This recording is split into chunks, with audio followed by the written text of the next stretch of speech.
America की space agency NASA ने एक बार फिर इतिहास रच दिया। उसका महत्वाकांक्षी मिशन आर्टेमिस 2 सफलतापूर्वक पूरा हो चुका है। इस मिशन में शामिल चारों अंतरिक्ष यात्री सुरक्षित धरती पर लौट आए हैं। जी हां, शनिवार सुबह अंतरिक्ष यान ने सैन डिएगो कोस्ट के पास समुद्र में सफल लैंडिंग की। नासा के मुताबिक इस मिशन के दौरान अंतरिक्ष यात्रियों ने करीब 6,90,000 मील से ज्यादा का लंबा सफर तय किया। 10 दिन तक चले इस ऐतिहासिक अभियान ने एक नए युग की शुरुआत कर दी है। अब नासा की नजर अगले मिशन आर्टेमिस 3 पर है, जिसमें इंसानों को सीधे चांद की सतह पर उतारने की योजना है। अंतरिक्ष यात्रियों की सुरक्षित वापसी पर नासा ने लैंडिंग का वीडियो भी साझा किया है। एजेंसी ने खुशी जाहिर करते हुए अपने संदेश में सभी अंतरिक्ष यात्रियों का स्वागत किया है और इस मिशन को ऐतिहासिक बताया है। हालांकि इस मिशन की राह आसान नहीं थी। शुरुआत में इसे फरवरी में लॉन्च किया जाना था, लेकिन हाइड्रोजन ईंधन में रिसाव की वजह से इसे टालना पड़ा। इसके बाद तकनीकी दिक्कतों को ठीक करने में भी समय लगा। हीलियम प्रेशर लाइन में आई समस्या के कारण रॉकेट को फिर से मरम्मत के लिए भेजना पड़ा, लेकिन तमाम चुनौतियों के बावजूद आखिरकार मिशन को सफलतापूर्वक लॉन्च किया गया।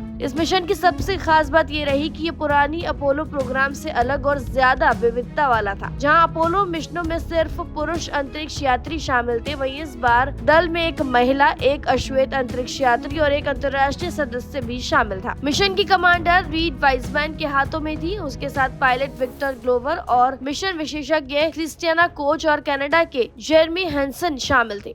लॉन्च के वक्त कमांडर वाइजमैन के शब्द "चलो चांद पर चलते हैं" ने पूरी दुनिया का उत्साह बढ़ा दिया। ये मिशन केनेडी स्पेस सेंटर से लॉन्च किया गया, जो ऐतिहासिक रूप से अपोलो मिशनों का गवाह भी रह चुका है। इस मौके को देखने के लिए हजारों लोग वहां मौजूद थे। सड़कों पर, समुद्र तटों पर भी भारी भीड़ देखने को मिली, जिसने 1960 और 70 के दशक के गौरवशाली अंतरिक्ष अभियानों की यादें ताजा कर दी। अगर मिशन की बात करें तो पहले 25 घंटे अंतरिक्ष यात्री पृथ्वी की कक्षा में ही रहे और उन्होंने अपने कैप्सूल की पूरी जांच की। इसके बाद मुख्य इंजन को चालू किया गया, जिससे उन्हें चंद्रमा की दिशा में आगे बढ़ाया। हालांकि वो चंद्रमा पर नहीं उतरे, बल्कि उसके पास से गुजरते हुए आगे बढ़े और करीब 6,400 किलोमीटर आगे जाकर यू टर्न लेकर पृथ्वी की ओर लौट आए। इस दौरान उन्होंने प्रशांत महासागर में सुरक्षित लैंडिंग की। इस मिशन के साथ ही ये अंतरिक्ष यात्री अब तक सबसे दूर जाने वाले इंसान बन गए हैं। एक और खास बात ये रही कि इस बार अंतरिक्ष यान में आधुनिक जीवन रक्षक सुविधाएं भी शामिल थी। आर्टेमिस 1 के दौरान जहां कोई इंसान सवार नहीं था, वहीं इस बार पानी की व्यवस्था और टॉयलेट जैसी सुविधाएं पहली बार अंतरिक्ष में इस्तेमाल की गई। यही कारण था कि नासा ने मिशन की शुरुआत में अतिरिक्त सावधानी बरती और सभी सिस्टम की जाँच के बाद ही अंतरिक्ष यात्रियों को चांद की ओर भेजा। कुल मिलाकर ये मिशन न सिर्फ तकनीकी रूप से सफल रहा, बल्कि इसने भविष्य के चंद्र अभियानों के लिए भी मजबूत नींव तैयार कर दी है। अब पूरी दुनिया की नजर आर्टेमिस 3 पर है, जो इंसानों को एक बार फिर चांद की सतह पर उतार कर इतिहास रच सकता है। फिलहाल जानकारी में इतना ही। वीडियो के लिए सब्सक्राइब करें भारत एक्सप्रेस।